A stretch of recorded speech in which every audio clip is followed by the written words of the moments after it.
and this is our plan of attack. Banks have become an essential threat to our democracy. So consider this justice. Thank you for listening to Revolution Radio, freedomslips.com, the #1 listener-supported radio station on the internet. Please help support this station so this battle can continue forward. Revolution Radio!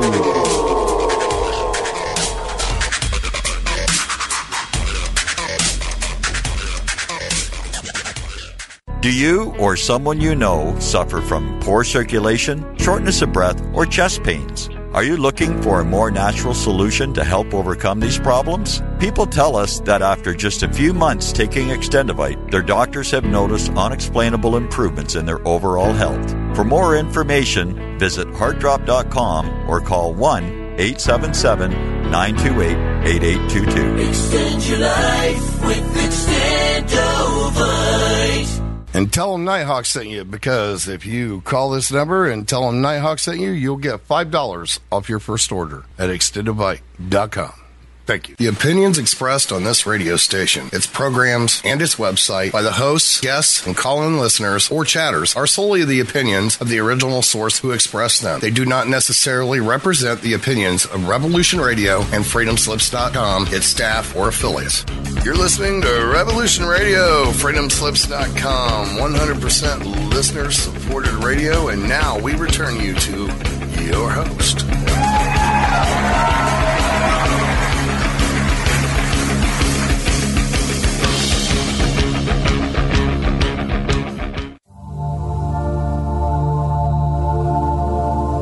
Welcome to Sacred Matrix, a divine paradigm of love and universal consciousness, with your host, Janet Kira Lessin and Dr. Sasha Lessin.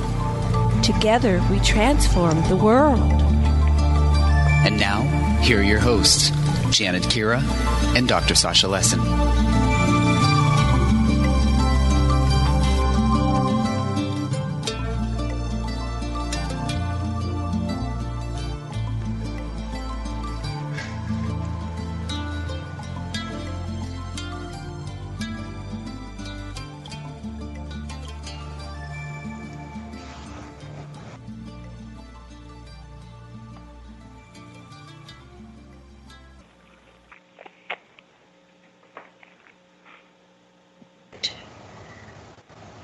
You're live. Okay, I can't get the mute to unmute. Okay, this is Dr. Lessin. Janet is stuck in mute, which is kind of interesting. Today's guest, maybe she'll get on. Anyway, Lisa Smartt and Raymond Moody are going to be our guests today. And I would say, many years ago, Raymond, you probably won't remember this, we did a thing called Night on the Ganges. I was a student of Stan Groff, and I was a yoga teacher, and you were giving all these incredible talks that just blew my mind. I'd studied everything that you had done up to that point. And then you started talking about how you saw in Greece they would look at a vat of oil and have deceased relatives, and you could actually bring witnesses in, but you didn't always get who you requested, and then you actually were able to bring this home and do it in the United States. And that is such a turn on. Well, and subsequently to that, quite a number of other people have read my article and replicated it. Arthur Hastings, for example, who you may remember. Oh, sure. Yeah, Arthur sent some people from his institute out to my place in 1994, and he took it back. He's published several papers on it, one in Omega, the Journal of Death Education, and the other, the Journal of Transpersonal Psychology. Yeah, so, and it's, there are a lot of people who've written articles on it. Yeah, it just sounds so astonishing to say that it's a relatively easy procedure to visit with the spirit of a departed loved one, at least as far as you can make out. That seems what it is, and yet being a full. waking awareness. So it is. It's startling. It really is, and it is. And at the same thing time, that you're calling startling, that's the breaking of their cosmic egg. They're no longer bound by the material plane thinking only. It's like everything. Yeah. The cerebral Can you hear me? plane. Hello. Hi, Hello? can you hear me? I just wanted to see. We can hear you, Janet. Okay. Okay. Hi. Hi. Well, I just wanted to introduce, we have Raymond Moody and Lisa Smartt, and Raymond is the foremost expert on the phenomenon of near-death experience, and he's written, Raymond, you have what, about 4 or 5 books, and Lisa Smartt worked with you in the near-death and out-of-body experiences and the evocation of disease. Yes. And all this good stuff. Yeah. And it's right down my alley because I've had 8 near-death experiences. And when my parents died, they both came to me, presented themselves to me out of body. So before we get into anything about me, I'd like to ask both of you, what's the latest in the research? I read a number of your books a few years ago. I need, obviously, there's a couple more I have to get. But what's going on with the research into this near-death and shared death experiences, right? Yes. Well, Lisa, my fellow interviewee here, is a colleague and friend who has studied the incredible speech of people on the verge of death, which is a very important thing. You know, in the literary tradition, you always hear these quotations of people's last words and so on, and it's been a lot of books on it, mainly of the dying words of famous people and such. But when I was in medical school, actually, I had a lot of... the professors would generally assign me the patients who were terminally ill because I was comfortable talking about death, and so I had a lot of experience along those lines, and in the context saw that people in the last few days or hours of life will start talking a very enigmatic language, and the relatives who are left behind will say something like, yeah, I know it was nonsensical even when Aunt May was saying it, but yet somehow I related to it, or in the back of my mind. And that phenomenon has never been studied on a systematic basis. So to make a long story short, in a program I was doing on near-death experiences and on entirely new ways now we have to investigate them, and talking about... this is just so bizarre, folks, I know, but please bear with me here for a moment. My interest in this subject of near-death experiences came not from my medical career, but from my career as a professor of philosophy. That's how I came across these things. And the problem of life after death was very brilliantly put forth by Plato, who gave us entirely new ways, I think, to think about it. And I think that we are... My way into this had to do with my interest in philosophy of language. And I know that sounds so bizarre, folks, but just hear me out. In writing my PhD dissertation in philosophy was on how you think about meaning specifically, and how, on the other side, how you think about things that don't have meaning.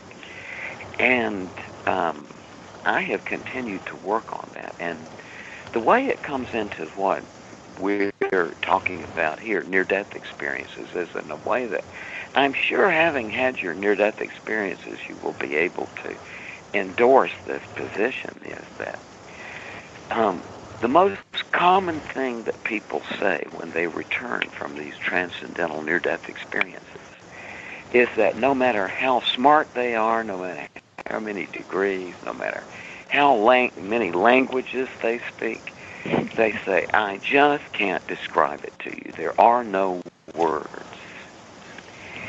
And the work I have done in logic and the philosophy of language relates to that, to the point where I can now tell you, I mean, this is maybe sounds way off in space or something, but it's the fact that we now have entirely new ways of thinking. I mean, basically new ways of thinking and reasoning that can easily be learned, but that correct the problem that, or help correct the problem that people have of being unable to put this into words. In other words, and this is called the ineffability problem, which is that people with profound spiritual and transcendental experiences say that there's no words for it. And that is a major ordeal and difficulty in investigating them. Now, I'm not going to bore you with this any longer except to say that I have solved that problem. I have worked out a way of changing people, giving them a new strategy of thinking, that when they apply this to the question of life after death, it lights up in a whole new way. And specifically, that it's somebody who learns this new way of thinking.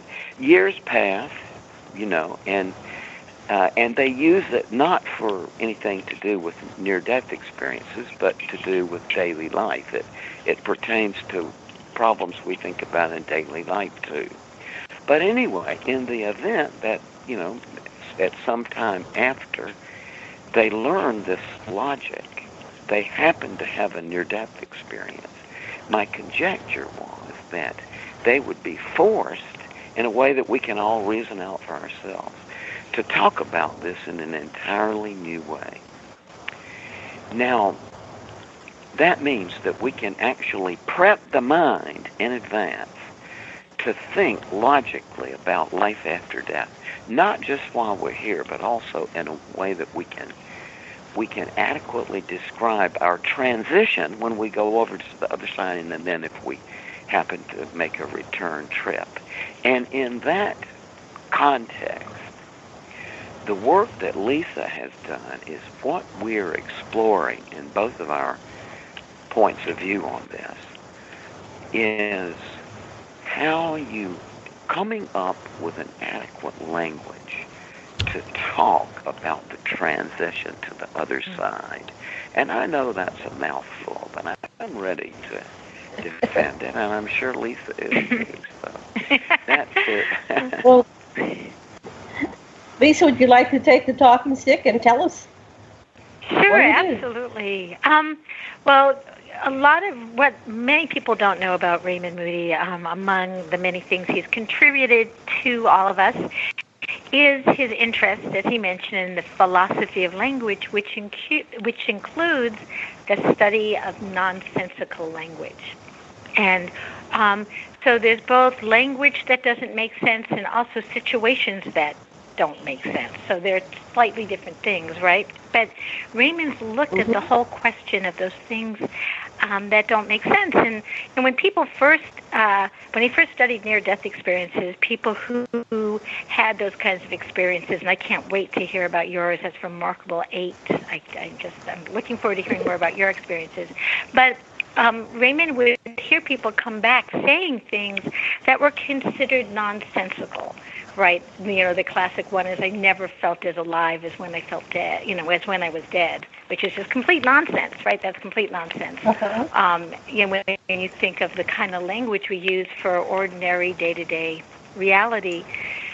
But what Raymond noticed when he was listening to people is that he saw patterns in the, quote, nonsensical things that people were explaining. So while there was nonsensical language on the surface, such as I went through a tunnel, well, how the heck did you go through a tunnel if you were lying down dead here, right? What looked like nonsense, he realized that something was going on, that nonsense captured another reality, and that language, our sensical language, was terrific for saying things like, please pass me the butter, honey, but maybe didn't necessarily capture other greater realities. And so I was very very blessed to have met him right after I witnessed my father's passing and heard him say all kinds of things that surprised me and made me curious. And I had training in linguistics, so I was particularly attuned to language. And before, in a minute, I want to follow up your question about what research is going on, because there's another piece of research that's going on that's based on Raymond's work that I also really want to acknowledge. But I just got this in my inbox today. Almost every day I get some final words from someone, and they're always just remarkable. So could I read one to you right now that I just got today? I'd love it. Yeah, go ahead. Every day they come in, I never get tired of them. They always just amaze me. Her boss, Ruth, was a Christian and had no exposure whatsoever to New Thought or New Age thinking or any other religious spiritual teachings. Ruth suffered with cancer, and near the end of this earthly experience was in a coma. With family and friends in the room awaiting her imminent departure, Ruth suddenly sat up and exclaimed, I am the great I am. And then she passed away. And I love it. Isn't that, it almost sounds, and this is not pejorative in any way when I say this, but like Dr. Seuss in terms of the magical quality. And Raymond talks a lot about the brilliant language of Dr. Seuss, but also there's much more than that. And when we analyze that language, we see repetition, we see how just parts of speech, when it goes from I am to I am the great I am, and there's all ways to analyze it. And when you start looking at this language, on the surface seems nonsensical, it really has its own inherent order. And Raymond's contribution, which I think is remarkable, is he had years ago gone through and begun to analyze the patterns of nonsense, and he brought up the possibility that nonsense is not so nonsensical, that there's actually kind of a order in unintelligible language. So I've been just so blessed to be able to do this work and gather these phrases. We have close to 2,000 of them now from people in their final few weeks before passing on. So I hope we have a chance to talk more about the Final Words Project. Oh, that'd be great. This evening. And the other great piece of research that's going on, which is another, it has resulted in the seeds that Raymond's planted, is shared death experiences. And I think that is probably the thing I'm hearing the most about from people when I'm hearing from them on the University of Heaven, which is our new platform. But William Peters in California. That? Oh, the University of Heaven. Oh, we'll tell you so much more about it. Besides that, shared death and the University of Heaven. What's a shared death? Okay, what is the shared death experience? The shared death experience. The shared death experience. You know what, Raymond? Why don't you explain it? Because you coined the term, and I think you should be the person to explain it. Yes. Well, basically what this is, when I wrote about my book on near-death experiences in 1974, I also was aware of a parallel kind of experience, but at that time I only had one instance of it, and it happened to be from a wonderful professor of mine, and I didn't want to. I would be afraid, that somebody would figure out who she was, and this was a very personal thing, but basically, at the end of the first quarter or the beginning of the second quarter of medical school, that would have been in late 72 or early 73, I was in the bookstore of the medical school, and a very nice woman walked in. The faculty had what they then called the Facebook, with pictures of all the incoming medical students. So this very nice lady came over, and she said, Dr. Moody, because I was not yet a medical doctor, but I had been a doctor of philosophy. And the faculty knew about my research from the very beginning. I won't talk about why, but I mean, it had to do with some people who knew me when I was a kid, were in medical school ahead of me, and they had known about my research on near-death experiences, but which I was doing before I went to medical school. So the faculty already knew, and just within the first couple of weeks, 8 faculty members reached out to me and said, thank you for doing this research. Because some of them had heard it from their own patients, and others had it for themselves. So in that context, this woman came in and she said, Dr. Moody, I'm Dr. So-and-so. I recognized the name as a distinguished medical professor who I later was among my professors. And so she said, I've been wanting to talk to you about, and I just think this is so funny the way she put it. She said, talk to you about some mentation I had when I was trying to resuscitate my mother. And so he led me across the campus to her office, and basically what she said was that, had the grim, horrible thing of seeing her mother, collapse in a cardiac arrest, and trying valiantly to resuscitate her mother, but she said it did, but when she felt her mother die, she said she herself got out of her body, and she was up above looking at her own body down below and seeing her mother's now deceased body. And she said, I was trying to get my bearings, to use her words, and she said she became aware of her mother there with her, now in spirit form, she said. And she said her goodbyes to her mother and saw her mother recede into this light and being met by the spirits of relatives and friends of hers who had died. But then my professor came back to her own body and so on. And that was the first of these I've heard. Now I've heard many hundreds, but it's a very common thing, actually, for people who are at the bedside of somebody else who is dying. And it doesn't have to be anybody they know. And interestingly, it can be bystanders sometimes, or it can be medical personnel or nurses, or it can be relatives and friends of the dying person who's there. Will tell you that as that person died, that they themselves, the bystanders, felt that they lifted out of their bodies and they accompanied this dying person partway toward this light. And there are many of these experiences and other things as well. People at the bedside of the dying tell us that as Grandma died, we saw the spirit of Aunt Alice come into the room and so on. And these are just very, very common experiences. Well, if you think about it for a minute, like, why is that important? It has to do with the fact that, number one, these are very meaningful experiences for the people to whom they occur. And also, for the rest of us, they show that the classic way that we have debated about these near-death experiences from the time of Plato, and I mean it, Plato wrote about this, and so did his rough contemporary Democritus, who was the person who discovered atoms. And basically, Plato knew about these things, and he wrote about them, and he took them as indicators of an afterlife. He accepted that it was real.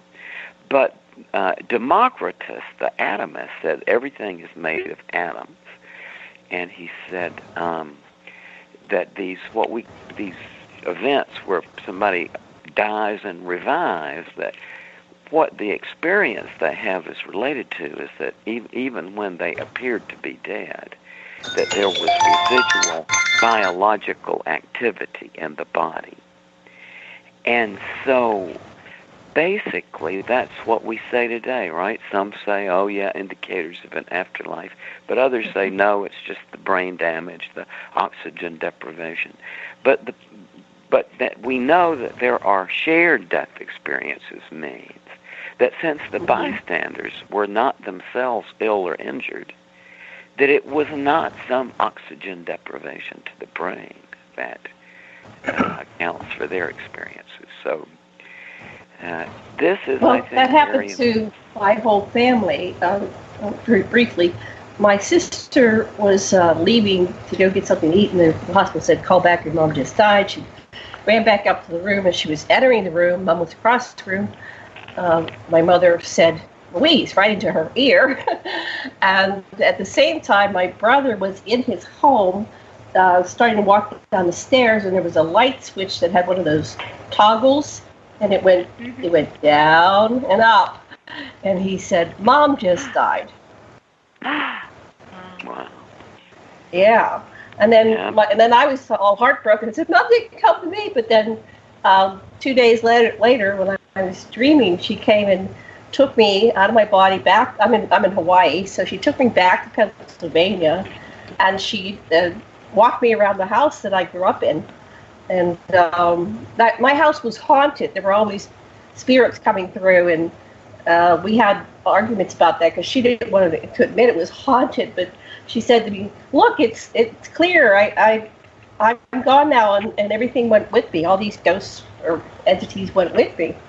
So it was just this amazing experience. And then she said, "You can't stay here," because I was like in a higher vibratory frequency. So she marched me to the door, and I was in my astral body, and she said, "You have to go." And she pushed me through the door. I went, and then I came back into my body back here in Hawaii, and I pulled it upright and went, "Mom just came to me." So I don't know if you've ever had anything like that, but that's kind of what happened to me. Absolutely, and that's what I've heard stories like that more frequently than I had ever imagined I would before I started this research. And shared death experiences. William Peters, now he's working on a book, and he runs Shared Crossings in Santa Barbara, California. They have found that there are many types of shared death experiences, and dream shared death experiences are very common. And so that's one among the many, or the kinds of things you saw with the light switch and the toggle and so forth. So it really seems that we do share in these experiences in many ways, from dream time to what we call real time, right? This is so really fascinating. Great stories. Thank you. Go ahead, continue. Yeah. Someone's knocking on my door and they're not supposed to. Go ahead. So some of I think a lot of the research right now, in some ways, Final Words research is a little like shared death experience research, because we're looking at the bedside and what's going on at the time as people are dying, and I think with very open arms and hearts and ears, being alerted to what's going on. And so what I found with the Final Words is when people are invited to write down their loved one's words as they're passing on, as I did with my father, where I transcribed his final words, just something about that process connected me with him. And I've heard other people now who've been involved with the Final Words Project, that when they write down the words of their loved one, and many times those words may not make sense, but just write them down. And there's almost, as Raymond had mentioned earlier, just by writing them down, even if some of the words don't make sense, you enter into, it's like you enter into the vortex, or enter into some sense of the consciousness of the person who's passing on. And it gives you, I think, a stronger connection, right? When you can have those shared experiences of any kind, whether you're very much alive and healthy or you're dying. I mean, the more we can connect with each other's experiences, the more compassion and the more love we share together. So I'm excited about the shared death experience. It's, Raymond coined the term, what was it, maybe 10 or 15 years ago, Raymond? How long ago? More than that now. Yeah, I guess so. Quite a while back. I'm at 74. Yeah. It seems like yesterday. Gosh, that's right. Oh, God, it was that. Oh, my. So Glimpses of Eternity came out a little bit later. That's Raymond's book on shared death experiences. And now we're seeing William Peters' book that'll be coming up, I think, the next year or two. I think his sample is hundreds of people, and looking at the different ways that people share in the experience with their loved ones. So, yeah. Sasha, do you have any questions or comments? Yeah, I have. It's very interesting for me. I have introjected deliberately my father as a subpersonality of someone that I can consult with. I hear his voice when I want to talk to the part of me that's represented by him, but not be taken over in any way. It's just a sub-self. And I can feel him, I feel all my emotions toward him, and it's though I have an example, a fractal of a real human being, who loves in my heart, and my father's always with me, Yeah, I have a very similar experience, because when I pray every morning, I try to explain that I can feel in my body sort of different energies, and some of them take the form of people or guides, or I don't know. I guess for now I'll just say guides. But in my heart, like when I go into my heart, I see my father there now. And he is he speaks to me pretty clearly about things. And that's sort of a lot of traditional cultures, the idea of including the ancestors as we move forward, right? That the ancestors can really inform our lives, I believe in. Yeah, and the gift that Raymond's brought to this work to some degree, there are many gifts, but one is that the training in philosophy and medicine illuminates things that may have been in the ancestral realm or in cultures and times long ago. Yeah, Yeah, if you subtract the temporal divisions with which we look at things and think of them as all being simultaneously accessible, then it becomes just a continuity of who you are phenomenologically, that you take in all these other non-temporal and non-spatial dimensions. Yes, and in light of what the three of you were saying too, I've got to go on, and in case any of our listeners have decided they must have bumbled into listening to the psychotic channel, I will add my own agreement with this, is that it takes a great deal of attentive effort on people to maintain the illusion that this thing we're in is real. I mean, it's Plato's great metaphor of the cave, right? That comparing the human condition to, we're constrained in a cave and we can only see shadows on the back wall of the cave that are cast by a flame behind it. And I mean, that was very primitive technology, but we've really tightened up the technology now. And I mean, it's getting increasingly more difficult to discriminate not just the spiritual realm from this physical realm, but also harder and harder to distinguish this realm from the electronic realm. I mean, millions and millions and millions and millions of our fellow human beings have moved into another domain of existence, so that the most we see of them now is like a sort of pasty-looking light on their faces as they monitor their computer screens or holding these little devices. And I really feel that I have been left out. I don't use such things, and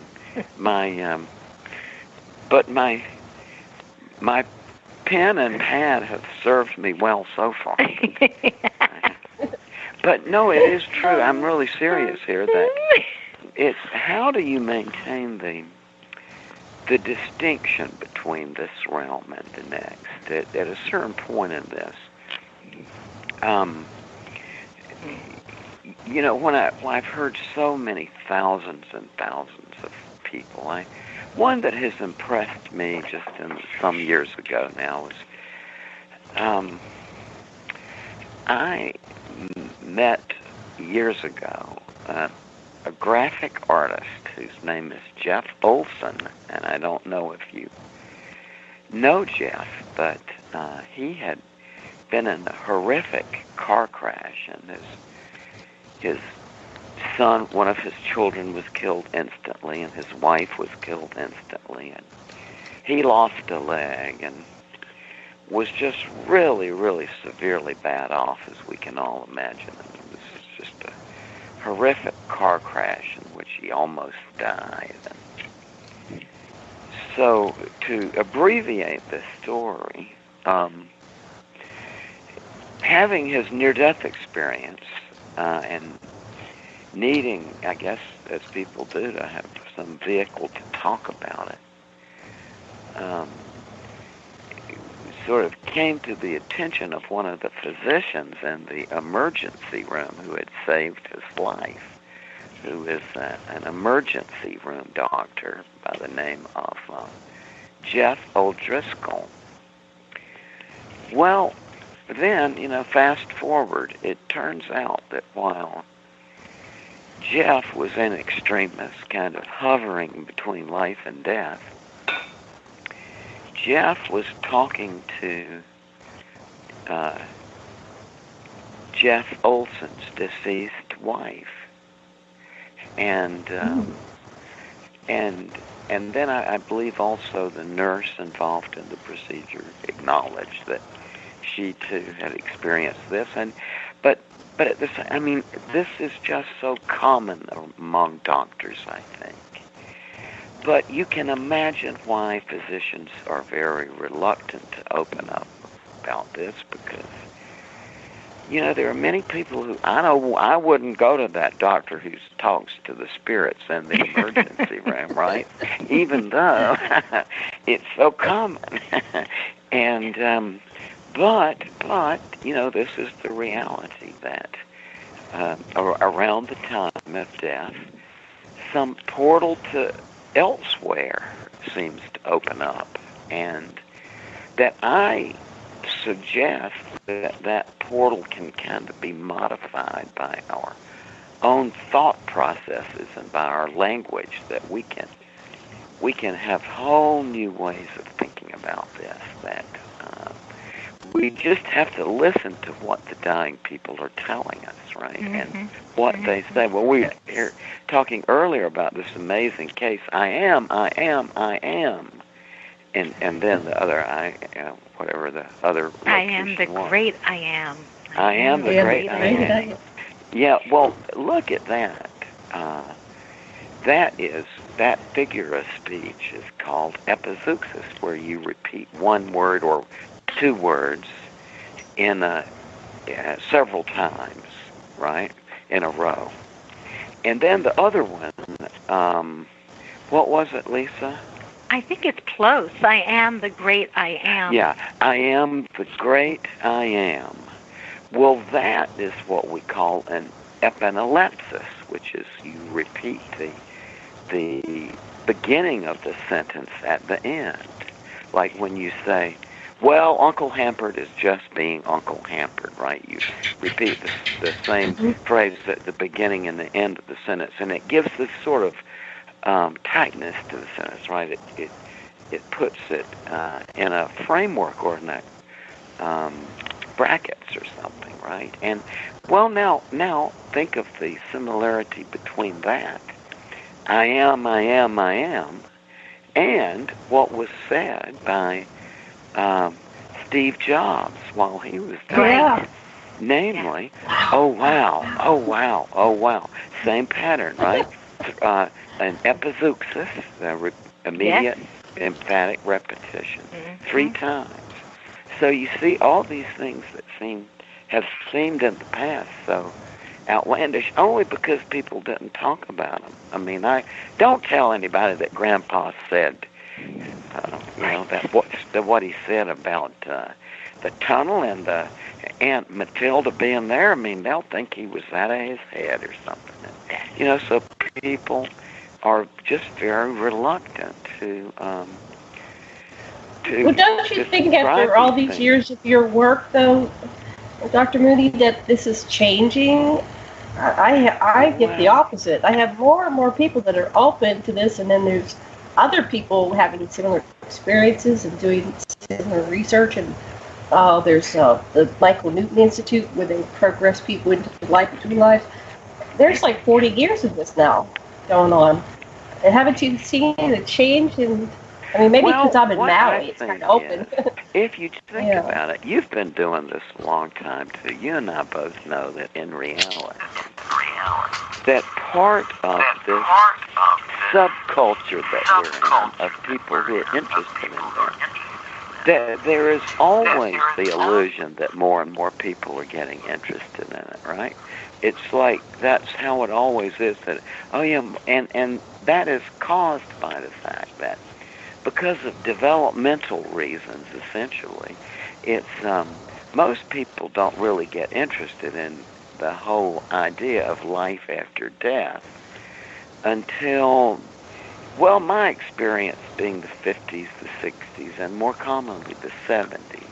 And there's a very common phenomenon that you see in psychiatry where, which was very brilliantly observed by Plato, too, that people who've been very successful in their material and business life, that has occupied their attention in making money and keeping the practical world going. But then they reach a certain point of view, it's around 60 or 70, and they sort of wake up. And the character in Plato's writing was conveyed this, was called Kephalos, and he said, talking to Socrates, and he said, Socrates, as for me, he said, I just spent my whole life making money. I've done very well, but now I'm 70, and all these thoughts, all these stories I heard when I was a kid about the afterlife come back to me, and I'm developing a panic, kind of, and people become very urgent.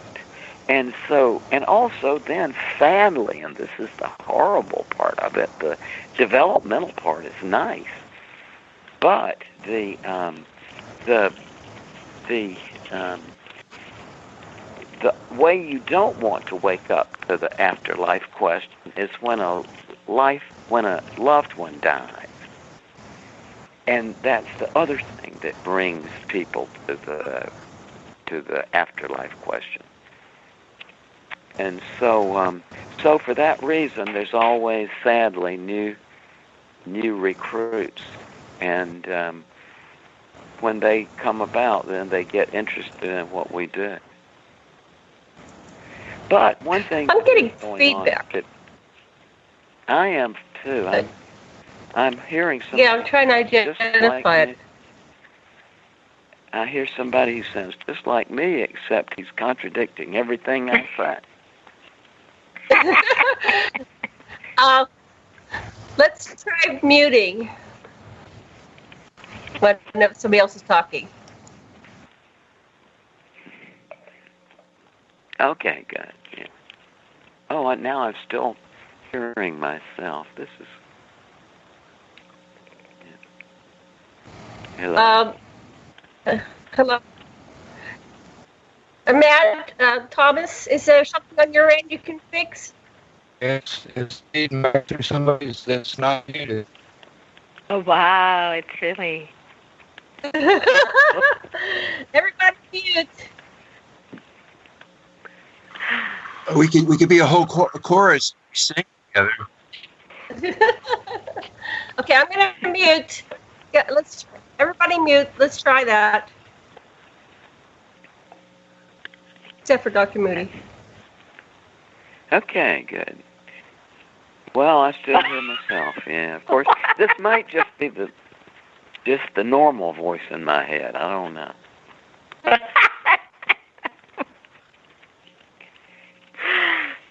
But I can put up with it unless you guys are do you guys hear it?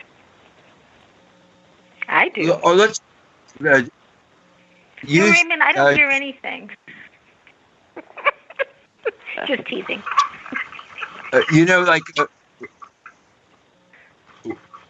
Imagine everybody that you've died and see what happens next until we get back on in a sensible way. Just let yourself have the fantasy. See what happens. Stop. Oh, this is so amazing.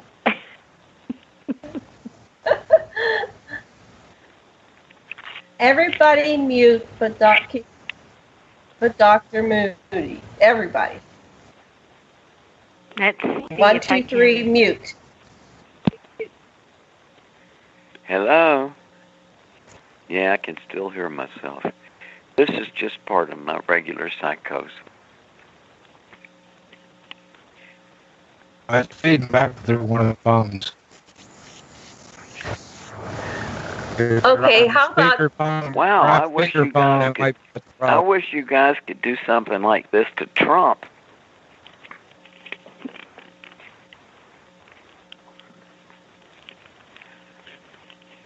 Dr. Moody. Yes, you mute, and then... Yeah, I'm wearing out your name. Of everybody now. Yeah. This is really interesting, and I would love to have a machine that does this all the time.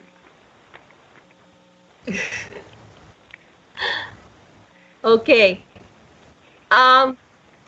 We were just talking about how you eat things and how you empower by saying the same thing. Angie Arian used to always say important sentences 3 times.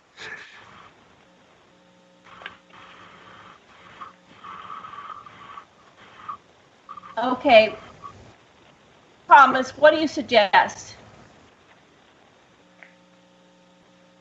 Well, you're telling everybody to mute, and I look at it, and I'm the only one that's muted. So. Okay. How about we all mute, and Thomas, you talk. If they're using their phone and using a speaker phone instead of normal phone, it's going to feed back. Okay.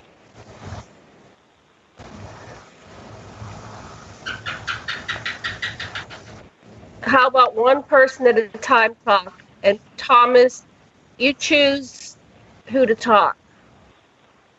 And the rest of us will mute.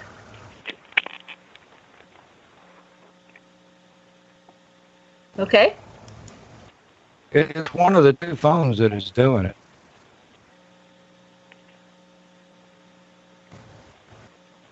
Everybody's muted except the 2 phones right now. According to my thing. Of course, I can't tell if they're muted or not. But I'm not echoing now.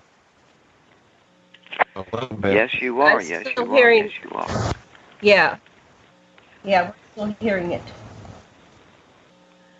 Okay, Dr. Moody, mute. You know how to mute?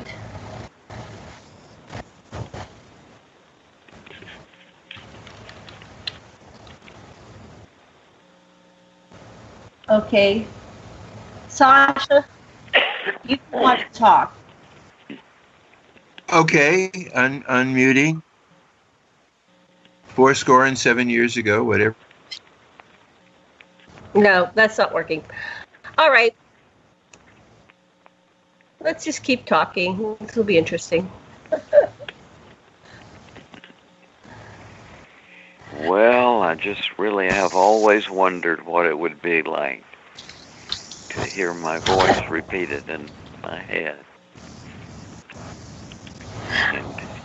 Thomas, how about hang out for his back on? What?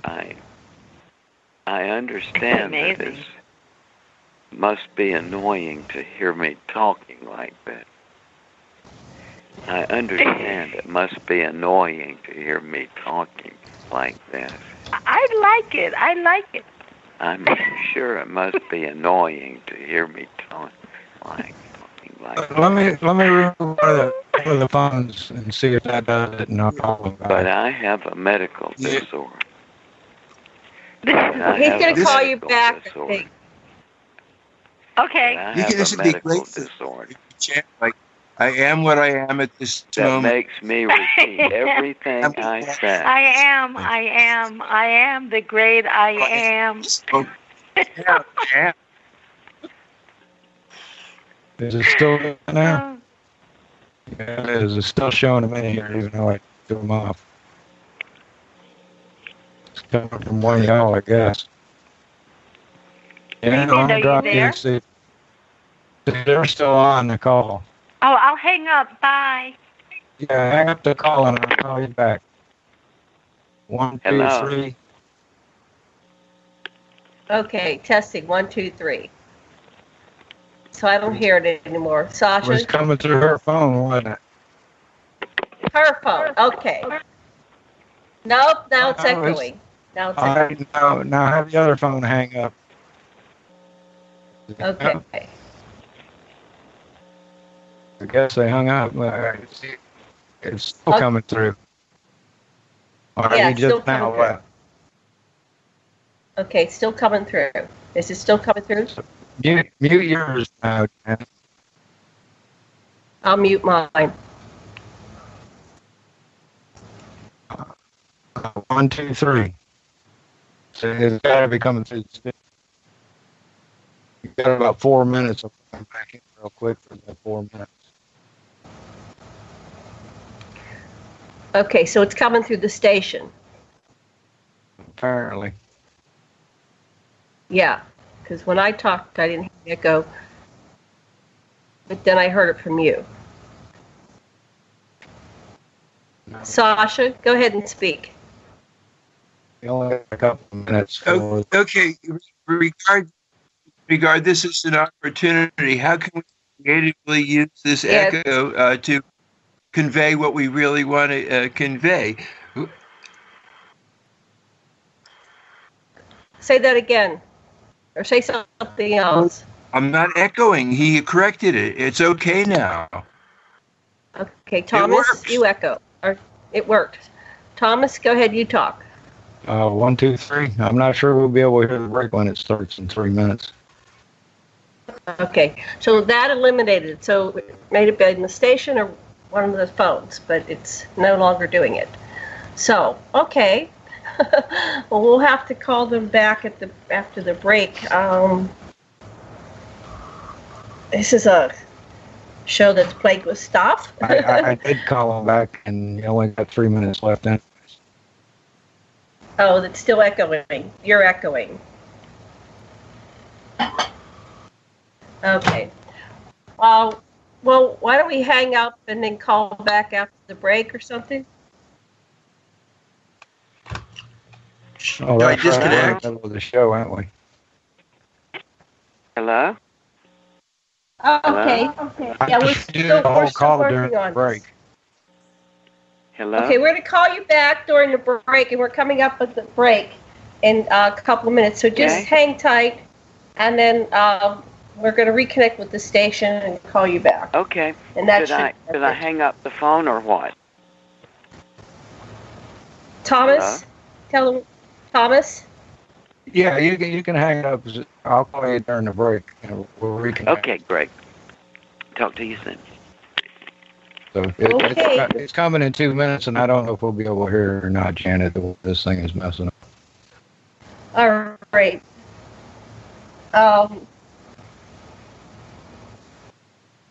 Anyway, Sasha, you there?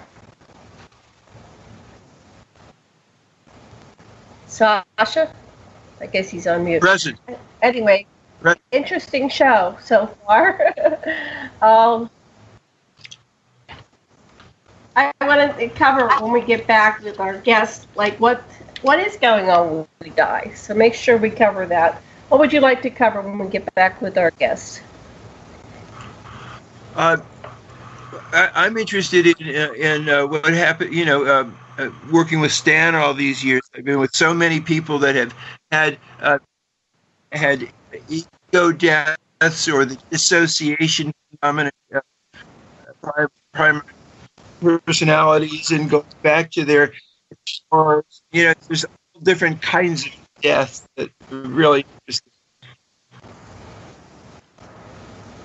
And then we look at the whole philosophy of what does teach us, the idea of being limited and limit both, and being able to embrace both. Things like that interest me. All right. Well, still a lot of echoes. We're going to hang up, and we'll try this again after the break. Thank you. I'll call you back in just a minute. Okay.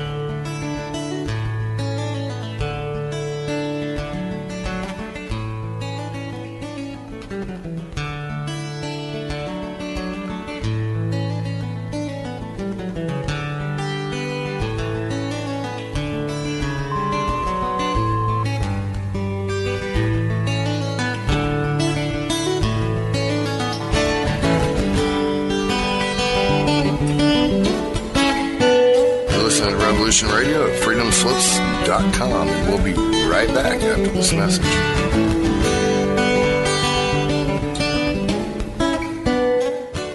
You need some more speed records in this day and age. You need coverage. Coverage? Oh, you mean them little root weevils that crawl around popping off cameras in your face? Those root weevils write history. Many of you know that quote by Jack Nicholson in A Few Good Men. You can't handle the truth. Well, you can, and Event Horizons will give you those truths. So when you're mad as hell and not going to take it anymore from that memorable CNN network, you'll know just what to do. We will draw you in and become your news addiction at Event Horizons. Join us Monday through Friday from 10 a.m. to noon Eastern Time at freedomslips.com. Revolution Radio. Our world team members are Dennis Fetcho, John Ilias, David Dunger, Halakas MD, Melanie Bridgeton, Jim Mars, Paula Harris, John Trallo, Maria Payan, Christopher Husser, DODDS, Jonathan Orchard, and me, your anchor, Dr. Robin Falco. If you decide not to volunteer, it will not be held against you in any way. Sounds dangerous. It is. Very dangerous. Count me in. And that's right here at Revolution Radio, freedomslips.com, where information never sleeps.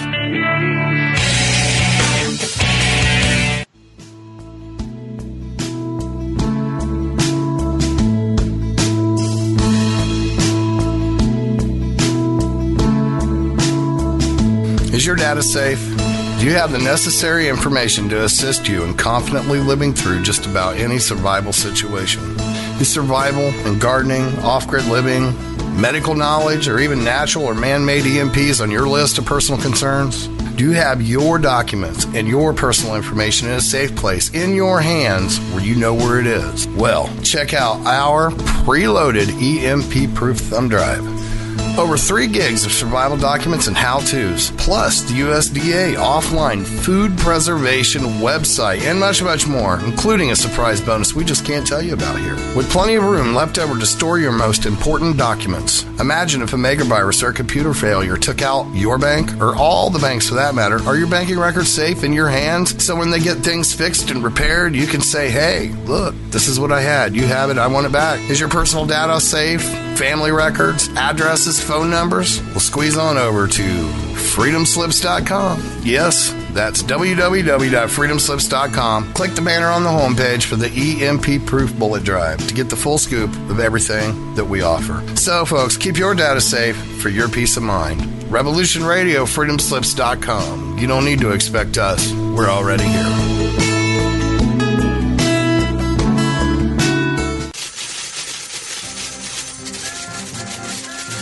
In breaking news, a visiting Syrian diplomat reported today that their population is evolving rapidly and advancing into a 5th dimensional consciousness.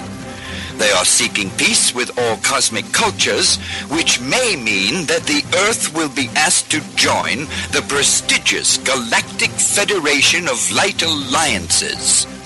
Please join Debbie West and Michael Hathaway on Lost Knowledge, Saturdays, 3 p.m. Eastern Standard Time in Studio A, for the latest breaking news on the Star Visitors' peaceful contact and the ongoing project of cleansing the Earth. This is the people's war. It is our war. We are the fighters. Fight it then. Fight it with all that is in us. And may God defend the right. Warning! Warning! We gotta stop them! They're gonna kill us all! See how the trouble you've started? Be they the government, be they industry, be they organized labor, be they anyone, or human beings. Time when the operation of the machine becomes so odious, makes you so sick at heart that you can't take part. You can't even passively take part. And you've got to put your bodies upon the gears and upon the wheels, upon the levers, upon all the apparatus, and you've got to make it stop.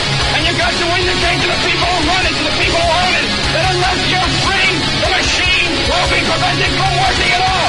Revolution Radio at freedomslips.com, the #1 listener-supported talk radio station, throwing ourselves upon the gears of the machine.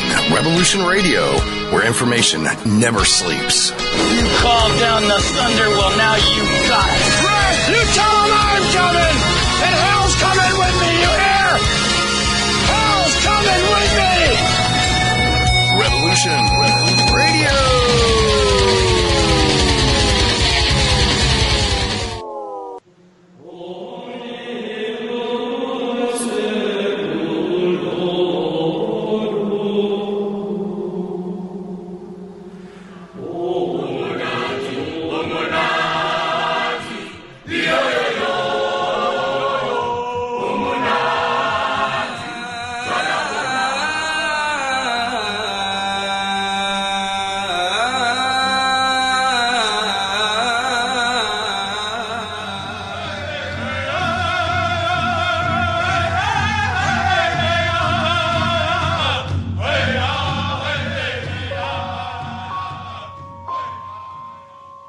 Join Revolution Radio every Wednesday, 8 p.m. Eastern Time on Studio B for Momentary Zen with host Zen Garcia at freedomslips.com, the People Station.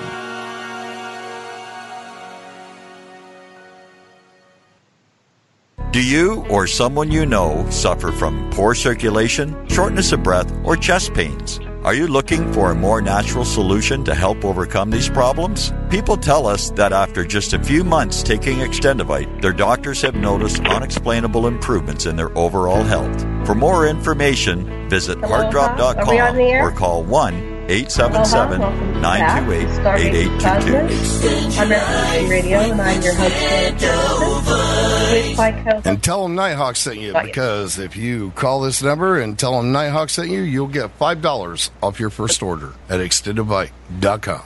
Thank you. The opinions expressed on this radio station, its programs, and its website by the hosts, guests, and call-in listeners or chatters are solely the opinions of the original source who expressed them. They do not necessarily represent the opinions of Revolution Radio and freedomslips.com, its staff, or affiliates.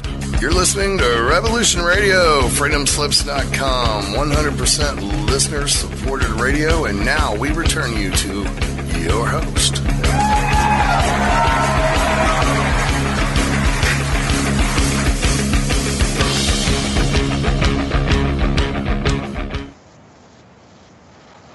Aloha and welcome back to Stargate to the Cosmos on Revolution Radio at revolution.radio. And I'm your host, Janet Kira Lesson, with my co-host, Dr. Sasha, Alex Lesson, and my producer, Thomas Becker. And in the second hour, we are joined by Lisa Smartt. Dr. Moody is going to come back another time in the future. But before we get back to our show, I'd like to remind everybody to please go over to the donation button on revolution.radio and make your donation.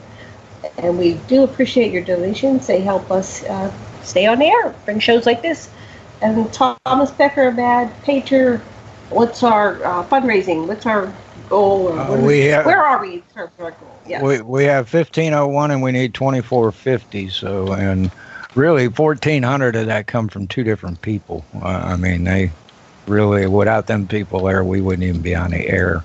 We don't get very small donations very often. So people, please step up and, donate $5, $10. Thank you. Yes, please step up and donate.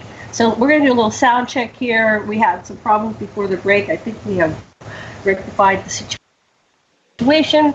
Dr. Lesson, are you there? Hello? Hello? Sasha. Hello, Dr. Lesson. I don't know where he is. Okay, Lisa, are you there? I am indeed. Hi. Hi, Lisa. Well, Sasha, when you come back, maybe you're on mute, but please come back on the show. Is he showing out there live? Where is he? I'm out. Anyway. It's showing him here. Well, it was. Okay, well, it was. Try pulling him back in.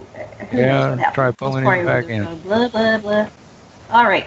So, Lisa, it's just me and you and Thomas. Hi there. Well, this is really, it's funny because, this is almost a metaphor for what I see as what after-death communication is, or what communication is with those we love, that they are there, right? They are there, but sometimes it's really hard to have the good connections and the good reception to hear them clearly. I mean, it's funny. I love the way these kinds of synchronicities happen in life, right? And it's just, this whole experience we've shared together tonight, for me, is really a mirror of what my experience has been in the last 6 years of researching people's final words in after-death communication. And that for some of us, it's easier.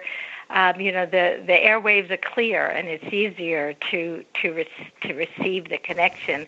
And some people say that some of the nonsense we hear is almost like the static as we're connecting to another world. Sometimes there's this sort of nonsense that comes across. But anyway, I just thought how funny that we're sitting here together tonight, and it's almost a metaphor for some of what I've seen in my research. Yes, so, and I haven't seen any humans pass. Well, no, I did see one car accident. I saw a person passing there. But have you witnessed, you saw your dad passing. Were you there when he passed? At the moment when he left his body? Yeah, no, not the moment. Probably a little, about an hour before and then right after. So my mother, it's funny. Oftentimes people know on some level when that moment's going to be. Not always, but often. And in my father's case, he sort of signaled that he wanted me out of the room. And for a moment, I felt hurt, right? My mom and I were standing there. But now looking back, he was still able to speak, and not everyone can right before they pass. But he could speak a little, and he just wanted time with my mother alone. And he told her... just thank you. They were married for 56 years. And I understandably, they didn't, they had a love that was bigger than just you and me, right? That love that went beyond. And they wanted that last time together. And I, of course, I'm really grateful that they were able to have that. And so I walked out of the room, and then he stayed maybe about an hour, longer, and then his final words were just, thank you, I love you. Oh, that's sweet. And, that's sweet. It was very sweet. Yeah, they tend to wait till you leave. Well, he asked you to leave, but I know my sister said, it looked like she was going to go. She kept hanging on. So as soon as she left, she didn't get into a car, and they called. So it's like she waited. And then, Sasha, are you there? I'm here. Yeah, I'm here. Mary Ann's father's last words were, thank you. Good show. Oh, wow. He was British. Yeah. Well, it's really interesting. And then you didn't get to see your mom or your dad pass, right, sweetheart? You didn't witness either of them passing. Sasha. Anyway, I was just with my dad when he was sort of halfway in between, and he said, "I want you to know, I'm proud of you, my son." Oh, that's great. Yeah. Well, our friend, I'll just share this one thing. Our friend Jaya, her friend Sinkar was passing, and she was actually holding her in her arms. And it looked like she was struggling to get out of her body, almost like struggling to be born. And so Jaya didn't know why she did this, but she just kind of tilted her head back and her jaw dropped open, and she went out her mouth. And so then she told me that story. And then a couple years ago, my cat was dying, and she looked like she was struggling. She'd been laying still for hours, and so she was struggling, and her head was up too close to this box we had her in. And I said, "Oh, I know what's going on." So we moved her down, and as soon as we moved her down, her jaw fell open, and she went, So beautiful. It's just beautiful when you, and of course, you know, I don't know, it's so precious to witness that. But I don't know why some wait till you go and die, and then some will do it in front of you. But so I've seen ghosts all my life, so I'm definitely woo-woo. But I think it's more common than we expect. But because of the woo-woo judgment factor, people aren't able to express that, and we would have a lot more stories if people would begin to accept that it's almost like an interdimensional portal opens when the soul leaves, and some people who are sensitive might see it, experience it, or even, you know, journey over on the other side for a bit. Right, exactly. No, and one of the things that surprised me in my research is I interviewed loved ones, family members who wrote down the words their loved ones were saying, but I also spoke to healthcare professionals. And I was really surprised, as Raymond had also mentioned, that how many, especially nurses, were very attuned with people as they were dying, and they were hearing things telepathically, and they were having very, you know, much more kind of telepathic communication and other just energetic connections with people as they were crossing over. And I think people are experiencing it much more than we often talk about. And it's also hard. I mean, for family or loved ones, I think for me, when I've been bedside with people, I look at it through two eyes. You know, one is through my sacred eye, and the one that really I've grown to believe without a doubt that life continues on beyond this world. My research, my work definitely has confirmed what I may have once believed. I just have seen it in the research. But, you know, I can look at it with one eye and realize life continues in some way. I'm not too sure what that is. But then I'm looking through the other eye, and that's the human eye. And it's hard to lose people we love. And death doesn't look like the rest of life in many ways. It's not always pretty. Sometimes it's just hard. And but if we can bring as much as sort of our sacred vision or our understanding of, very much it feels like the portal is open when people are in the process of dying. And this is, I never expected that I would be studying the end of life or being such a part of it. But what happened is I was a linguist. I loved language. I was teaching reading to adults with dyslexia at colleges, but I loved language. That was my training was in that.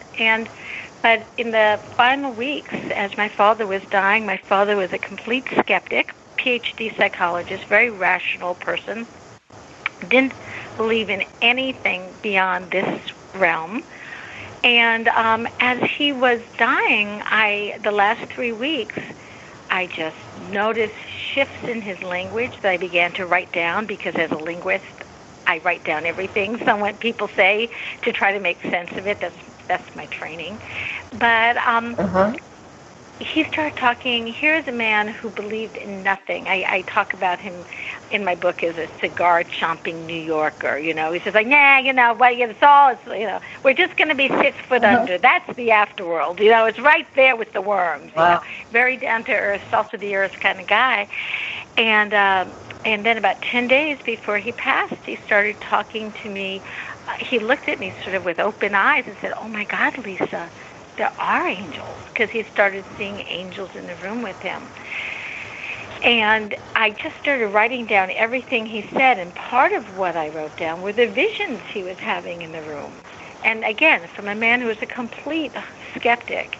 And then also I tracked the fascinating language, which I'll talk about more in a few minutes. But 3 days before he died, he just looked and shook his head.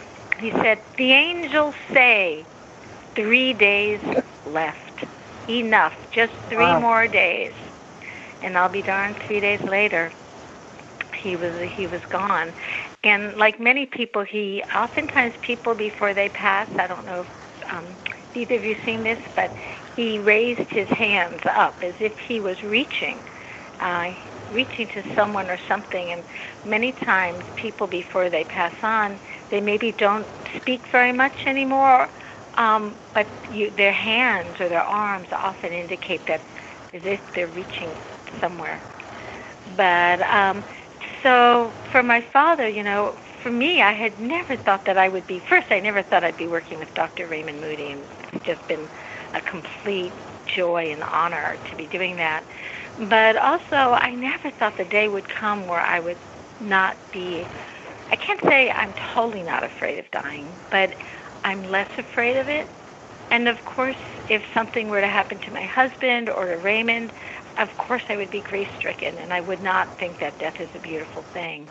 But at the same time, there is something very magical and beautiful that is going on at the portal that, to me, at this time, is just completely undeniable. It is as sacred as a room where birth is taking place. It has that same sacred quiet, that sacred stillness, that sacred charged energy in the room, you know, where you know something very powerful is going on. So, you know, Raymond coined the term shared death experience in his book, Glimpses of Eternity. I think it's been about 20 years, although he first noticed it back in 74. But, and, you know, and I think since he's coined that term, more and more people are putting, you know, a language to it and talking about it. And you're right. I mean, Raymond opened up the door, at least for our cultural context, to talk about these things. I mean, I think in past cultures, you know, many, you know, he talked about ancient Greece. These are things, of course, people have spoken about from time immemorial. But for me, it's just been a remarkable journey, and yeah.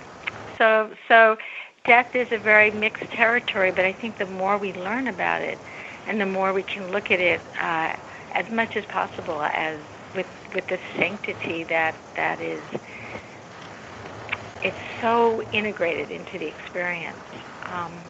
But it's like life, you know, life is very sacred. But on a bad day when we're driving on the freeway and someone gives us the finger, you know, it's sometimes hard to remember it's sacred, right? And same thing with death and dying. You know, I think it's really similar.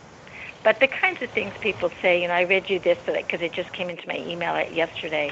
And it was such a great example that I am. But, you know, now I have literally hundreds and hundreds of things that people say. And we see people, they start talking in metaphors. And oftentimes the first kind of metaphors that emerge, and they emerged in my father's speech, have to do with some kind of big event is coming. Some kind of big event. Oh, like what? Oh. That his death or something happening for the world, the big event. Well, no, for themselves. So, for example, my father, just as he was ill, but it didn't seem, none of us thought he was going to die. And then on my birthday, January 25th, 2012, at midnight, he walked out the front door of their home in Berkeley, California, on a winter's night, and walked out in his underwear down University Avenue. Oh my goodness, my father. Way to go. That was not typical behavior for my father, believe me. And and he, when the police stopped him, he said, "I'm going to the big art exhibition. I'm looking for the big art show. I've got boxes in my hand to bring my wife's art to the art show." Well, my mother is an artist, and for 56 years, he was the person who would help schlep or carry the boxes to the art shows for her. Oh, wow. So what he announced, what he announced to the police, and then obviously the police, got him back home to my mom, but what he announced was this big event, and the event had to do with something very dear to his heart and his life. And this is one of the main things, one of the many things actually, that I've found in people's final words. And it's also been found by other researchers, Maggie Callanan and Patricia Kelly, who are hospice nurses. They also had the same discovery, that people announce some kind of big event. So in my father's case, it was the big art show. It was the big art show was coming. And so a lot of times people will start talking about the big dance, right? I have transcripts from my research. Someone will say, "Get me my pearls. I'm getting ready for the big dance." Grandma, there's no dance. You're in a hospital. No. You have to get me my lipstick. Yeah, right. So, golf games. Yeah. I have a lot of transcripts of the big tournaments coming, and so. Yeah, and what's remarkable to me is that if you heard this in isolation, if I just heard my dad going on about the art show, I'd be, oh my God, Dad's just flipping out or whatever, his brain is going, wacko, he's so sick.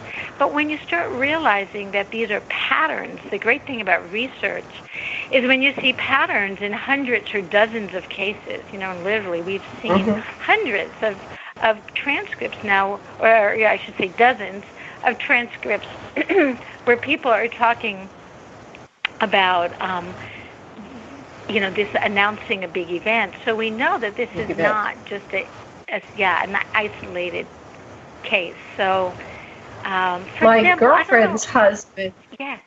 Let me share one real quick with you. It wasn't an event, but it was very profound. He said he was in a coma-like state, and then he woke up and he says, "I'm already dead. I'm going to stay with you for 3 more days just so you get used to me being gone, and then we're going to leave for good." And that's exactly what he did. Oh, my goodness. That's, I'll have to write that down when we're over to that. Yeah, write that one down if you want. Yeah, but this is what, to me, surprised me as a researcher and someone who had not done this kind of work before. It really seems that consciousness, technically, our brains, we're almost dead, so they should be almost completely disabled or dysfunctional, right? Because, if you think of the traditional model of how we think of consciousness, but clearly consciousness is somewhere outside the body. Clearly when you hear a story like that. And in the example I gave in the beginning of the show this evening about the I am the great I am, and then the person passed, well, she was also in a coma. She was also in a coma and then had that same thing of emerging. And this is not that untypical, I have found. Maybe about 20% of the transcripts I have are cases in which people are emerged from comas. And, the one that I just thought was so interesting was someone, same thing, emerged from the coma about a day before and said, "It's not what you think." And that was it. It's just, and again, when these things happen in isolation, we just think, oh, that's just weird, or, oh, that's interesting. But when you hear, again, people rising up from their comas and saying things, and here's the fascinating thing, and your example illustrates this, is that when you look at these cases, I have not yet, except in one case, heard anyone, when this has happened, when they come out of the coma, say something like, "Oh, I hate your husband." Or, I hope you're miserable for the rest of your life. Most of them are words of guidance, right? Words of love, words of that seem transcendental, but they're almost, really, from what I've seen, almost never mean-spirited. So, there really is that feeling that larger consciousness that there's, just as you may have experienced in your near-death experiences, right, that larger consciousness really is a loving consciousness, right? So. Well, let me share just one of them. There was a bunch, and I really haven't explored all of them. My husband's a hypnotherapist, so something can go into it to see if I can get more. But one that when I was on the other side, I was very young. I was 4 years old, and this was an abuse thing. I won't go into the details, but all of a sudden I was out of my body because I had been abused, and I was like, I went over, and I don't remember a tunnel. I just was right there with my guides, and I was hanging out with my guides, and I was watching everything that was going on in the room. And I watched as they tried to revive my body. They brought in the third person. He tried to revive me, and then they turned to each other, and they said, my mother was there, and they said, well, we're going to go call the police and turn ourselves into the police, because this was a childhood abuse thing. This is 1958. And as soon as they were turning to go call the police, I had been shown during that time, I was able to observe things. It's almost like I could do 2 or 3 things, but like, in the human form, we're limited to one thing at a time, but I could observe what was going on, and I was also doing like a life review. But I was going down different timelines. And in one timeline, I saw what would happen if I stayed dead, and what would happen to my mother. A different one, what would happen to my father. And a different one, what would happen to my brother. And a different one, what would happen to my sister. And it was not a good outcome for any of the people in my family. And I said, I can't stay here. I'm going back. And as soon as I made that choice, then I was back in my body. Mm-hmm. And I keep getting that I was dead 45 minutes, which isn't a possibility. But, that's what I was getting. And so I literally popped up. I was like on the ground, face down, and my arm was twisted around the side. But they said, your neck is broken, because this was, and they said, in order to go back into reanimate form, you have to fix it. So I was, guided to fix my own broken neck. I popped up and I said, hello, wow. I was so excited because it felt like I had been swimming in divine love. It was almost like it was just surrounding me in all levels, 360, and I was swimming in it.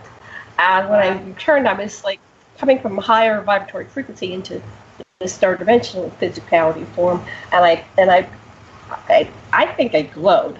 Anyway, they turned and they saw me and they screamed and ran out of the room because I shocked them, and they ran out of the room. And then we never talked about it. Then I went into my bed. It was in my bedroom. I went to my bed, and I fell asleep, and I just recharged.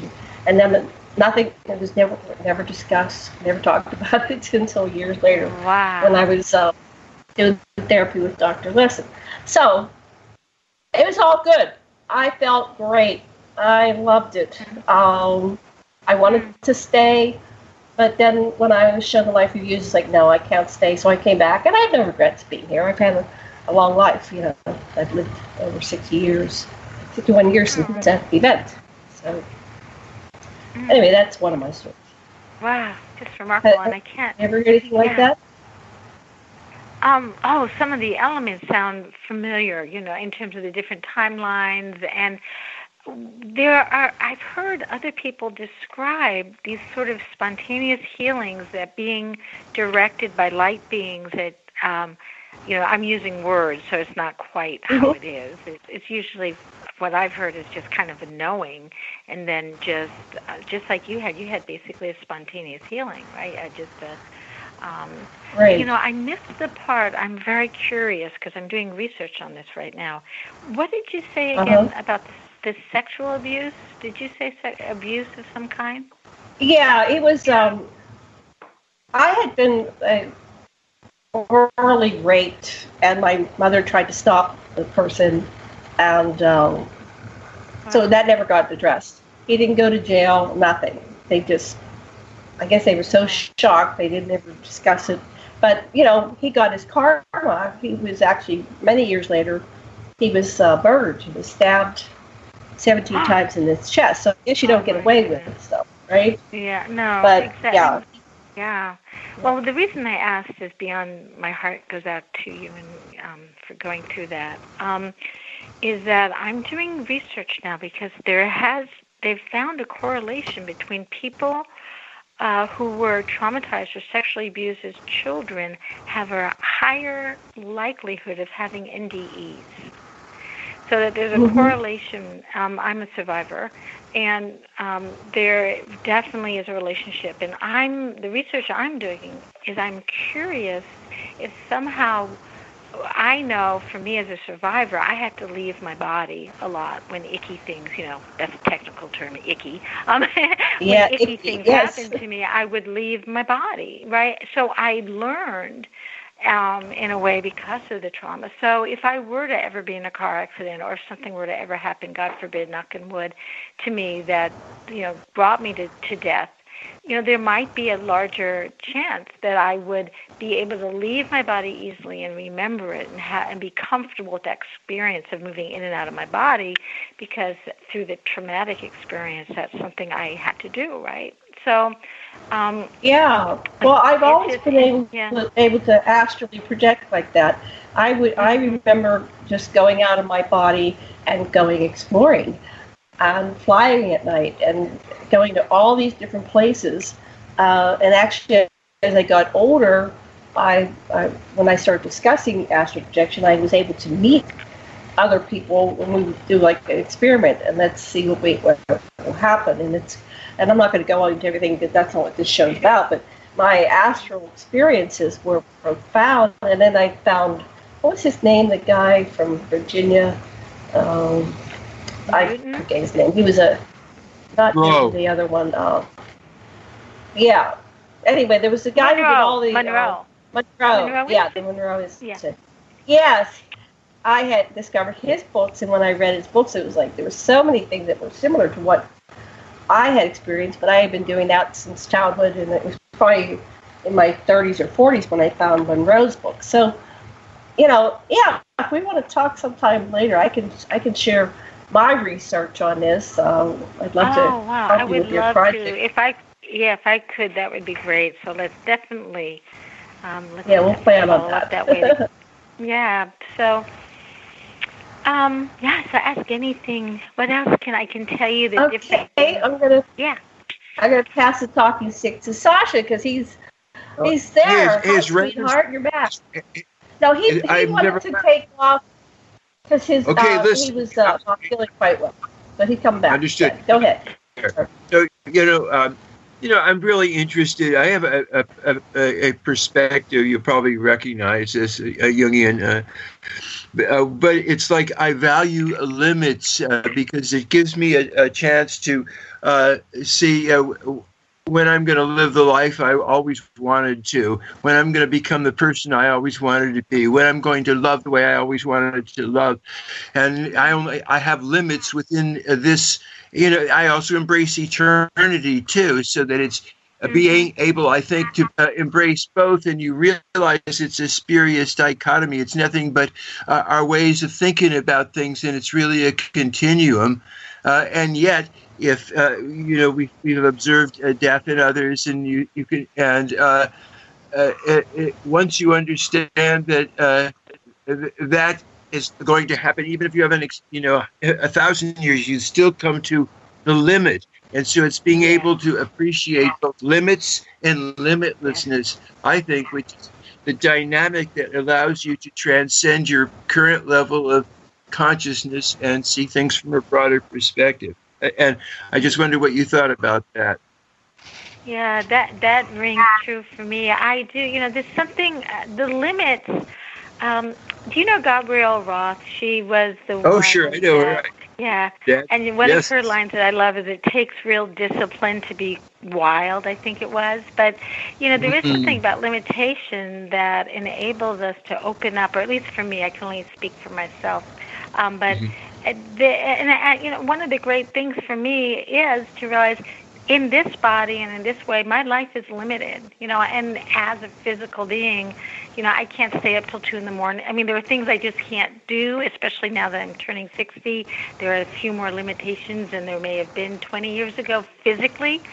but also we are both, right? We have the limits, and sometimes those limits to me are exhilarating.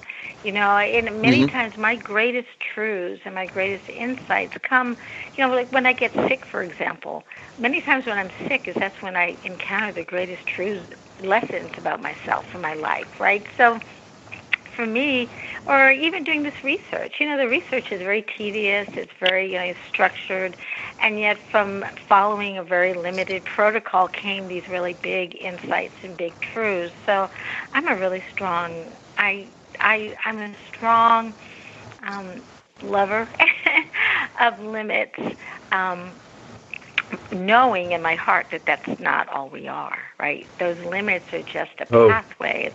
It's sort of like, when you take a hike up in the mountains or something, it's nice to have a trail where there's, a limited path you can follow so you know how to make your way through the wildness.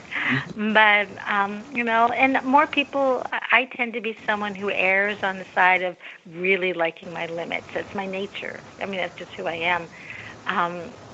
But that certainly doesn't take away from my incredible experience and knowing that something much bigger than this limited reality exists. And what is that line? Eternity in a grain of sand.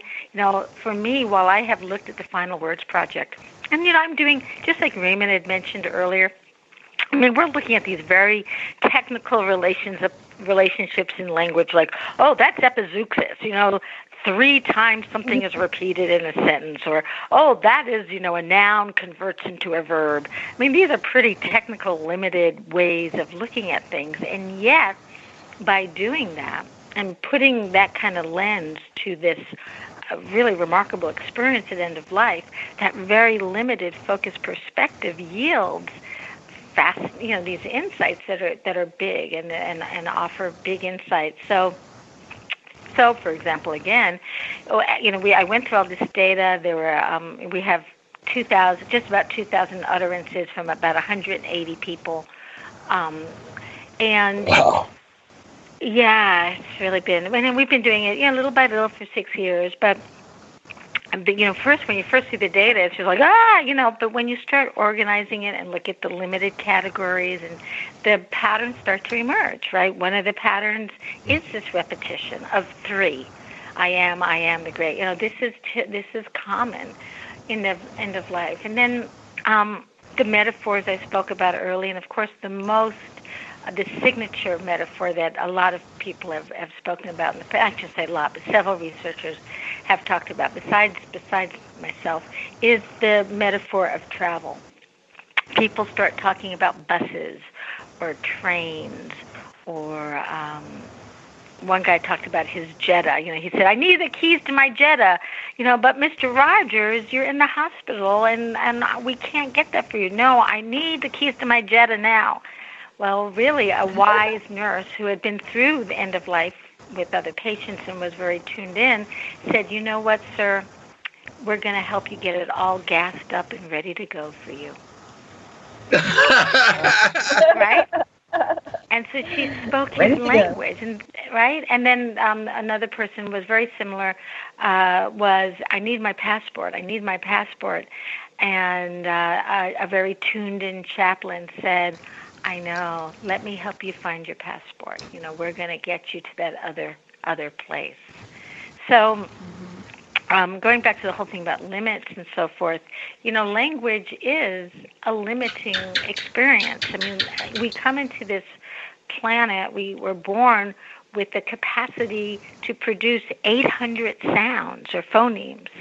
But after we're here for 6 months, that's limited to those phonemes of our native language. And for, I think English, it's 44. And so we are limited. We come in this vast ball of potential. And then through language, we are limited in many ways. Our language expresses, maybe reflects our limitations as we incarnate and live a human life here. But it's through that language we can also learn more about consciousness in this world beyond. And one of the ways is by looking at the metaphors that occur as people died. Let me read you just a few of them because I just happen to have them here. Yeah, that's great. You lost your passport. That sounds very upsetting. This is one. Let me read this whole thing to you, though. Yes, it is. I cannot go where I need to. I cannot go where I need to. Oh, wow, you cannot go, the chaplain said. You're stuck. Yes, I'm stuck here between two countries. I'm here, but I want to be there. Oh, you want to be there, the chaplain said. Yes, I long to be there. Yes, you so long to be there. And then the gentleman calmed down and said, yes, I long to be there. Yellow bus, there's the bus. Who's driving that bus, Grandma? I'm not sure, but there's a whole lot of angels. Take me to the bus station. It's time to go home now. The boat has arrived for me.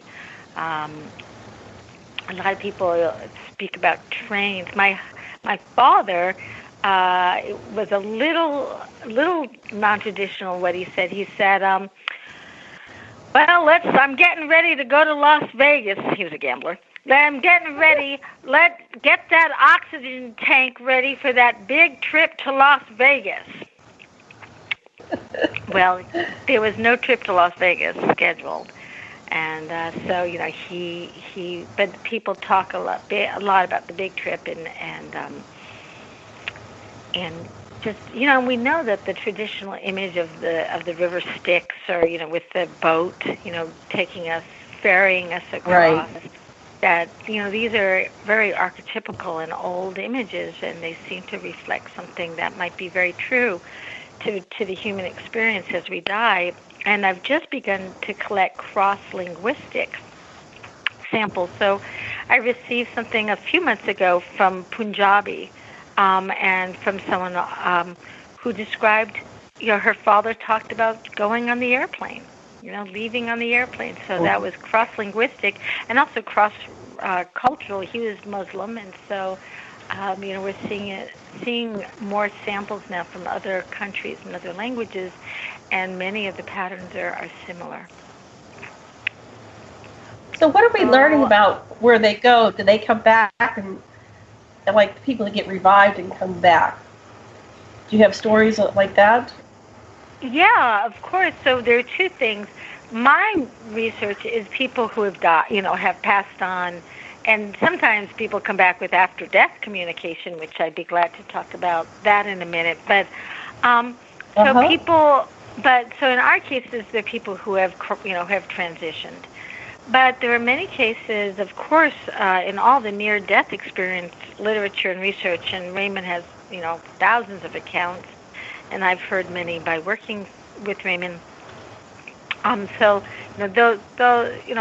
just hear the classic near-death experience, of course. I'm sure you're very familiar with this, but the first thing people describe is getting out of their body, looking down at their own bodies. And what's very remarkable is the research of Dr. Kenneth Ring in his book, Mind Sight. Do you know that book? Do you know Ken Ring's work? I haven't read that, but I've heard. I'll have to get it. Yeah, go ahead. His work was with people who were blind. And so the question he had was, if a blind person, blind from birth, died and had a near-death experience, would they have vision? Would they have vision? And believe it or not, 85% of people he researched who were blind described being able to see their own bodies for the first time in their lives when they died and left their bodies and looked down at themselves at the gurney or the operating table or, the hospital room or at home, wherever they were. So this experience of leaving our bodies and being looking down and seeing ourselves is oftentimes the first part of the near-death experience. And then people, there's that whole, and we see this in the language of final words, people have the experience of moving upwards. So in the language of the dying, we'll hear things like, I got to, help me get down. I'm crossing up. I've got to get off of this life. I'm dying. I'm going up. so you hear it in the near-death experience, how this feeling of ascension and being able often to see their own bodies below, and sometimes with incredible precision. So I was just speaking, we had a webinar through the University of Heaven, and Raymond interviewed Dr. Melvin Morris, who's a pediatric researcher, and he's looked at pediatric near-death experiences. And one child was able, and this is a 7-year-old who knows nothing about surgery, right, or anything. So she, had died, unfortunately, and they were doing surgery on her, and she was able to describe, like, the light that he was wearing on his head, the tie he was wearing, the equipment below the gurney, and because when she was out of her body, she saw it. When she came back, she was able to draw it with tremendous precision, like how many people were in the room. So those, that's just one piece of what people describe when they have these near-death experiences. And, of course, we know about the tunnel. Many people experience the tunnel or seeing relatives who passed away before them. And Raymond will give you much more detail because, obviously, that's his area of expertise. And as you mentioned, the life review, people have life reviews in very different ways. You had talked about the alternate timelines you had, and that's not unusual. That's not unusual. And different people see it in different ways. Some people, one woman described seeing her life review in terms of picket fences, like a picket fence, so that each one represented a year in her life. And what Raymond explains with the life reviews that he's studied is that when you have a life review, it's not that God is there punishing you, like, oh, you did bad things, or anything like that. It's more what people describe is that they literally can feel the pain they've caused other people. So you go through your life, but you go through your life review through the eyes of other people. And, when you think about the concept of hell, for a lot of people really experiencing the suffering you've caused other people, that's pretty hellish. That's really painful.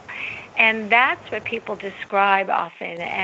But it's not God's punishing us. It's more we discover for ourselves the pain we've caused others, and we come back into this world, for those of us who do come back, realizing how important and how essential love is. And it's not always easy to practice love, but it's something that it certainly seems is what we're here to do, part of what we're here to do. So that's a little bit, I'm giving you a very brief look at the near-death experience. Yeah. You could probably do a much better job than I, just because you've had such a hands-on experience with it. But, so many people, there's a small percentage of people who have had difficult and challenging near-death experiences. They do exist, and they do happen. But, 80% of the experiences people have are described in very beautiful ways, and people talk about a hyper-reality, that they see things in dramatic, in color, like they've never seen before. So, you think, well, you're dead, it's all just blank, and it's all dead, and it's dark, and many people say, no, it's absolutely the opposite of that. Everything is vivid. And people come back and describe their near-death experiences, and 20 years later, they can describe it with clarity, as if it had just happened yesterday. So there's this very timeless quality to it. Yeah, stays with you. Yeah, it stays with you. Yeah, we had a fellow. Yeah, we had a fellow 2 weeks ago, and he was describing his near-death experience, and he said he was involved in some religion as a child from birth, and they were training him to be a terrorist, and it was a fundamentalist Christian, and they were training him to go to Russia many years ago, and he was going to wipe out a bunch of people. So he was actually following his plan. He was going into the military to learn how to do it and get over where he needed to go and do his thing. And his car just swerved out of control, and it flipped over 4 times, and he went in and out of the windshield, and then he died. And so he said I was on like 18, 19. I really hadn't lived a very good life. I didn't do much for anybody or anything. But he said when he went over, nobody judged him. They just showed him the love he had. And so he had experienced love with my grandmother and a couple of classmates, and his grandfather took him fishing. It wasn't very long, but he got love. And they said something like, "Have you had all the?" Or what was that? What did he say? "Did you get all the love you wanted?" Or something like that.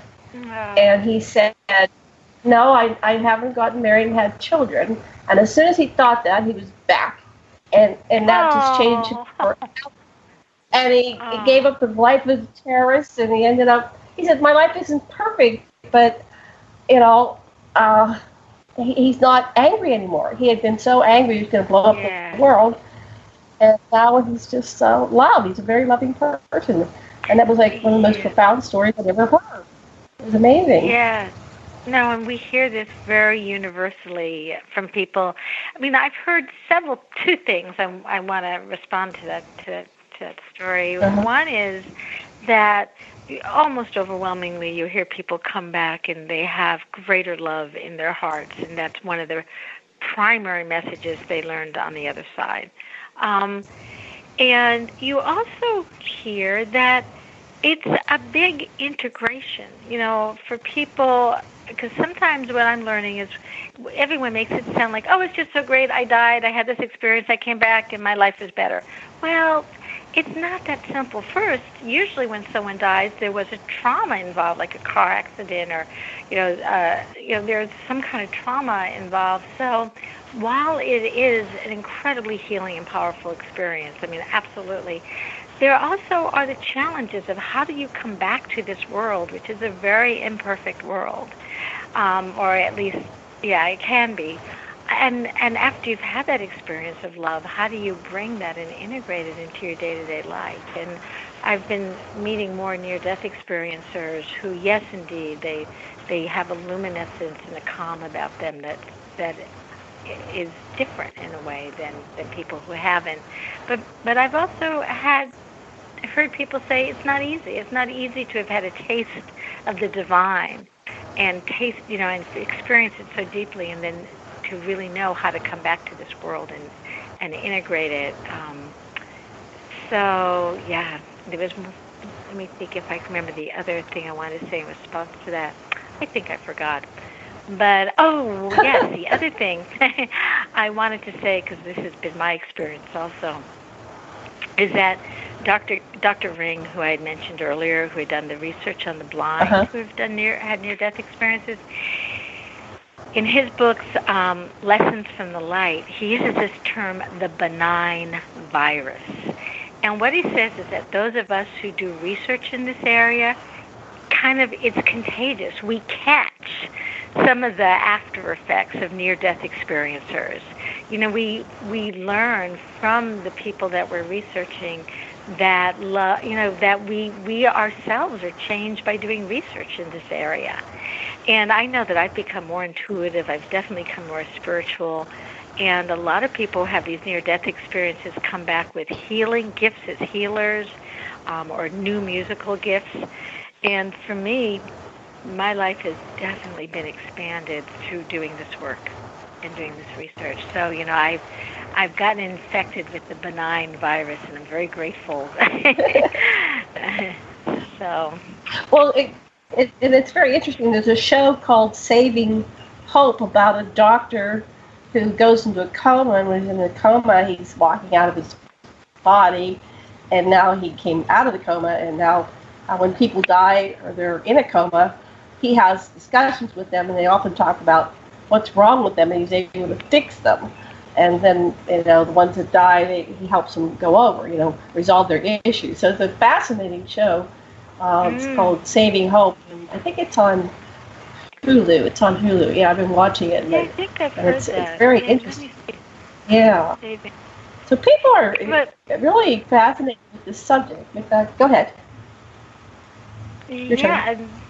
Oh, yes. Well, we're living in a very, very exciting time because, and this is another way that, Raymond blazed the trail, is, he was one of the first people with a medical degree. Traditionally, we have all been alive where there's been this division between science and spirituality, especially in the medical field.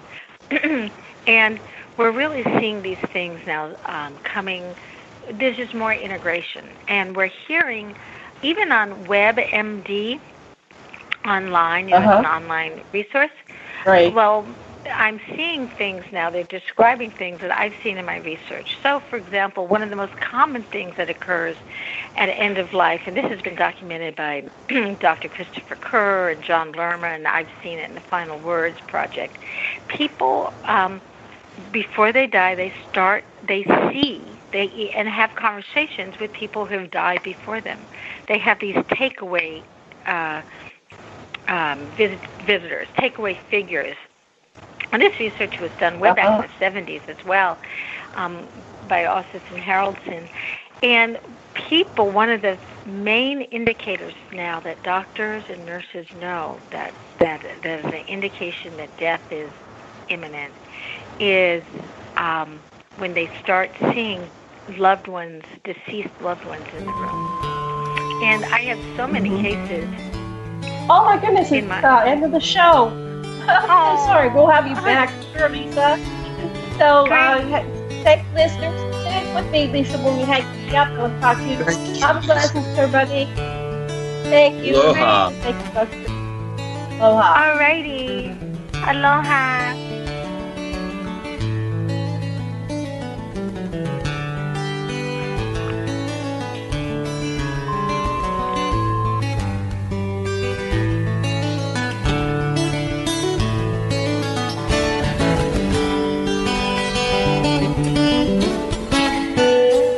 Revolution Radio at freedomslips.com. And we'll be right back after this message.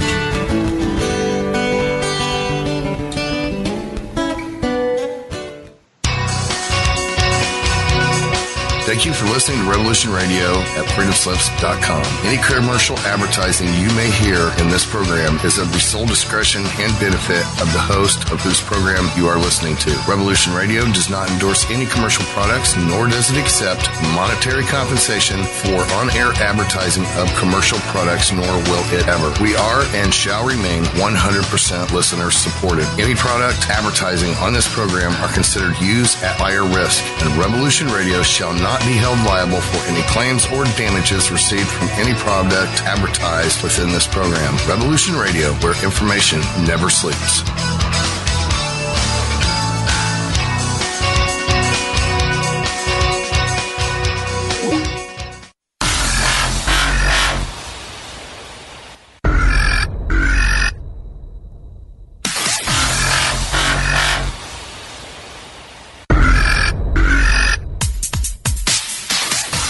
Thanks for tuning in to Revolution Radio. Here at Revolution Radio, we are listener-sponsored and commercial-free, but there still are bills to pay.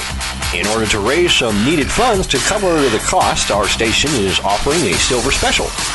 In the continental United States for a $60 donation, or in Alaska, Hawaii, or Canada for a $70 donation, we will send you an uncirculated 2018 1-ounce pure silver eagle.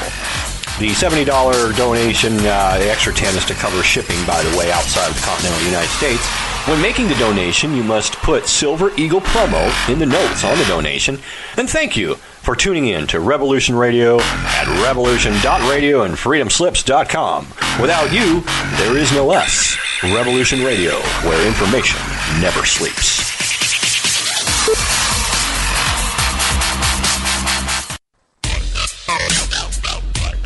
Take a look around, kid. What do you see? Homes being foreclosed. People working 2-3 jobs just to put food on the table and still drowning in debt. Don't get me wrong. This country is founded on great ideals and principles. They've all been ruined by the banks. Open your eyes to the banks that are robbing you. You know who my favorite president was? Who? Thomas Jefferson.